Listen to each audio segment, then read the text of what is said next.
বাজেটে দেখা গেল যে মিড ডে মিলের দায়িত্ব ইসকনের হাতে তুলে দেওয়া হলো এবং ছাত্রছাত্রীরা যে সপ্তাহে একবার করে ডিম, মাসে একবার করে মাংস, এরকম তাদের খাবার দেওয়া হতো, সে খাবার আর দেওয়া হবে না, সম্পূর্ণটাই নিরামিষ। প্রোটিন নিয়ে একটা তর্ক বিতর্ক হচ্ছে রাজনৈতিক মহল এবং সোশ্যাল মিডিয়ায়, কি প্রতিক্রিয়া? প্রোটিন তো অবশ্যই। মিড ডে মিল যে সময় শুরু করেছে সে সময় ভাবনা ছিল যে পিছিয়ে পড়া স্কুল ছুট আমাদের ছাত্রছাত্রীদের যেমন স্কুলে নিয়ে আসতে হবে, তাদের যেমন চেতনার মান বৃদ্ধি করার জন্য পড়াশুনো করাতে হবে, তেমনই ভাবে পুষ্টির জন্য মিড ডে মিলের ব্যবস্থা হয়েছে। মিড ডে মিলের খবর নিলে দেখা যাবে, দেখবেন যে ওখানে স্ট্রাকচার করে দেওয়া হতো যে প্রোটিন কত শতাংশ লাগবে যে খাবারগুলো দেওয়া হবে। সেই জায়গায় দাঁড়িয়ে আজকের দিনে একটা বেসরকারিকরণের দিকে হাঁটলো সরকার। আসলে জীবের স্বাদ বদলাতে চাচ্ছে পশ্চিমবাংলার মানুষ, বাঙালি, মাছে ভাতে বাঙালি আমরা বলি। তো সেই জায়গায় দাঁড়িয়ে আমাদের খাদ্য অভ্যাসকে বদলে দেওয়ার আরএসএস এর যে পরিকল্পনা, সেই পরিকল্পনায় এরা প্রথম ধাপ পেয়ে গেল।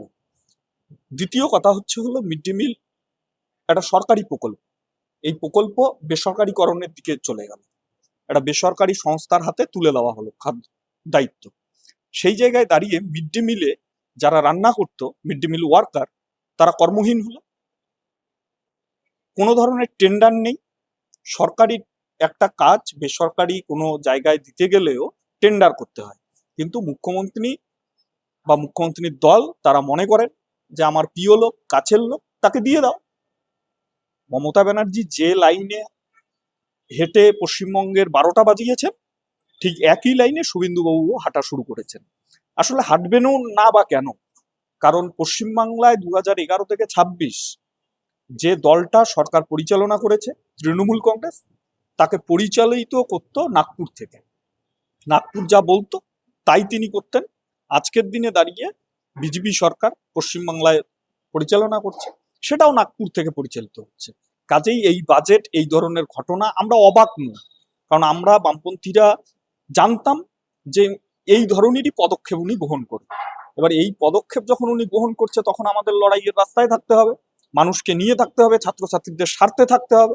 আমরা তাই থাকছি। আজকেও বিক্ষোভ কর্মসূচি ইত্যাদি আছে, আমরা এখনই বেরোবো। বিজেপির স্লোগান ছিল যে ভাতার সরকার আর নেই দরকার, কিন্তু বাজেটে দেখা গেল শিক্ষা নিয়ে সেরকম কোনো কথা না বললেও কিন্তু যুবক যুবতীদের একটা ভাতার ব্যবস্থা করে দেওয়া হয়। আই ওয়াশ ছাড়া কিছু নয়। মমতা ব্যানার্জি যখনই কখনো বিপদে পড়তেন, তখনই তিনি কোনো পাবলিক মিটিং, প্রশাসনিক মিটিং এসে বলে দিতেন যে 200 বাড়িয়ে দেয়, 300 বাড়িয়ে দেয়, আচ্ছা ঠিক আছে 500 বাড়িয়ে দিলাম। মানুষকে বোকা বানানোর চেষ্টা তিনি করেছেন। পশ্চিমবাংলার মানুষ অতটা বোকা নয়। আই ওয়াশ করবার চেষ্টা করতেন, 500 টাকা বাড়িয়ে দিয়ে পিছন দিকে 5,000 কোটি টাকা নিয়ে পালিয়ে যেতেন। আজকের দিনে মমতা ব্যানার্জি যা যা করেছেন, শুভেন্দু অধিকারী তাইতেই করছে। কথা ছিল স্থায়ীকরণ হবে কাজের, স্থায়ীকরণ হলো না, অথচ মিড ডে মিল ওয়ার্কাররা কাজ চলে গেল। বলেছেন গরিবের কথা, অথচ দেখা যাচ্ছে রেল লাইনের দুধারে হকাররা উচ্ছেদ হয়ে গেল। পুনর্বাসন নেই হকারদের ক্ষেত্রে। সেই জায়গায়, সেই জমিতে কারা দখল নেবে, কারা সেখানে দোকান করবে, কারা ব্যবসা করবে? কর্পোরেট পুঁজিপতিরা আসবে, তারা বড় বড় রেস্টুরেন্ট খুলবে, মল খুলবে। সেখানে আপনি শিয়ালদা চত্বরে যে চা 5 টাকায় খেতেন, সেখানে আপনাকে 50 টাকায় খেতে হবে। আসলে এই সরকার কখনোই জনদরদি বা গরিব দরদি সরকার নয়। এ পুরোটা কর্পোরেটের সরকার, আদানিদের দালালের সরকার। কাজেই তারা যেভাবে চাইছেন পশ্চিমবাংলার রাষ্ট্রায়ত্ত সম্পত্তি যা আছে, আস্তে আস্তে আস্তে আস্তে সেটা বেসরকারিকরণ এবং সেটা পুঁজিপতিদের হাতে তুলে দেওয়ার বন্দোবস্ত তিনি করছেন।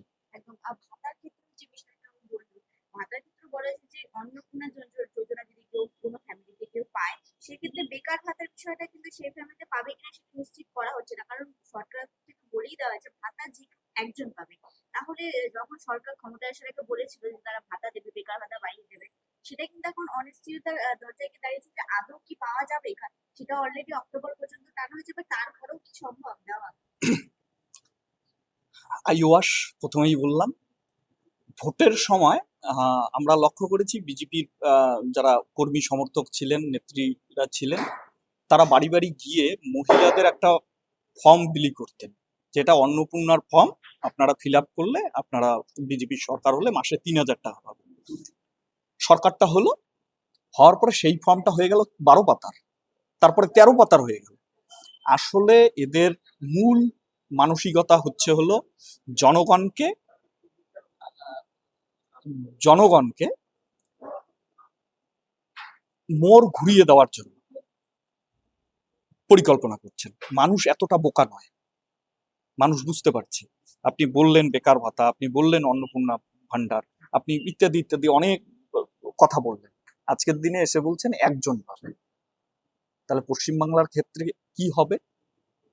এই যে এত হাজার হাজার বেকার পড়ে আছে, লক্ষ লক্ষ বেকার পড়ে আছে, তারা ভাতার আওতার বাইরে থাকবে। পশ্চিমবাংলার রাজনীতিতে এই ধরনের ভাওতাবাজি সরকার আগে কখনোই প্রতিষ্ঠিত হয়নি, আসেনি। তো এই ভাওতাবাজি মানুষ আস্তে আস্তে বুঝতে পারছে, যে কারণে বামপন্থীদের মিছিল মিটিংয়েও দেখবেন রাস্তা আস্তে আস্তে আস্তে আস্তে মিছিলে ভরছে।